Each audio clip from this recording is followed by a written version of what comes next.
नमस्कार। आज इस कक्षा में हम अलंकार और उसके भेदों के विषय में पढ़ेंगे। अलंकार शब्द का अर्थ है गहना यानी जेवर।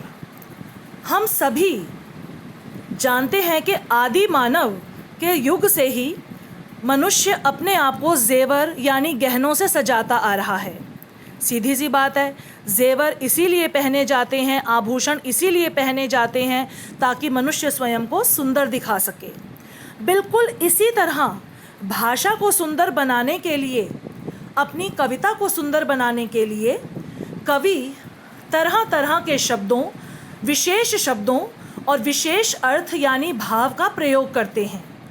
इन्हीं विशेष शब्दों और भावों का प्रयोग जो कविता में सौंदर्य उत्पन्न करे वह अलंकार कहलाता है। उदाहरण के लिए रघुपति राघव राजा राम, इस पूरी पंक्ति का सौंदर्य र वर्ण की आवृत्ति पर टिका हुआ है। बच्चों, यदि मैं इसमें से कोई एक शब्द परिवर्तित कर दूं, इसका कोई अन्य पर्यायवाची शब्द यहाँ पर रख दूं, तो इसका सौंदर्य नष्ट हो जाएगा। उदाहरण के लिए ज़रा देखिए इस चीज़ को आप। सीतापति राघव राजा राम, सौंदर्य इतना नहीं रहा अब। इसी तरह रघुपति राघव नरेश राम, अभी भी सौंदर्य इसका समाप्त हो गया। क्यों? क्योंकि र वर्ण की आवृत्ति ने इसके सौंदर्य में चार चांद लगा दिए थे। एक अन्य उदाहरण हम देखते हैं। पीपर पात सरिस मन डोला, यानी पीपल के पत्ते की भांति मन हमेशा चंचलता से डोलता रहता है, इधर से उधर घूमता रहता है। यहाँ पर अर्थ के द्वारा सौंदर्य उत्पन्न किया गया है।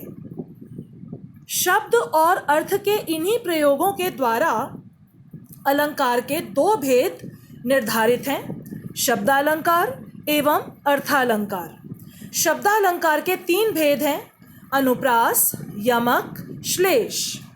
अर्थालंकार के 5 भेद हैं, उपमा, रूपक, उत्प्रेक्षा, मानवीकरण एवं अतिशयोक्ति। बच्चों, अलंकार के तो अनेक भेद हैं, परंतु हमारे पाठ्यक्रम में इतने ही भेद निर्धारित हैं। आइए अब हम पढ़ते हैं अनुप्रास अलंकार के विषय में। कविता में जब कोई वर्ण की आवृत्ति पंक्ति में लगातार शब्द में 2 या 2 से अधिक बार हो तो वहाँ पर अनुप्रास अलंकार होता है। उदाहरण के लिए तरणी तनुजा तट तमाल तरुवर बहु छाई, इसमें त वर्ण की आवृत्ति इस पंक्ति को सुंदर बना रही है।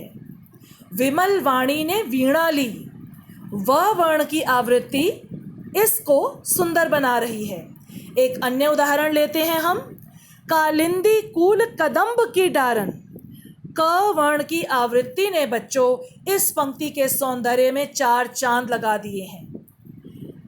तो मैं आशा करती हूँ कि आपको अलंकार का अर्थ स्पष्ट हो गया होगा। अलंकार यानी गहना, आभूषण और शब्दों और भावों का विशेष प्रयोग जिसके द्वारा कवि अपनी कविता को सुंदर बनाता है, उसे भाषा की दृष्टि से अलंकार कहते हैं।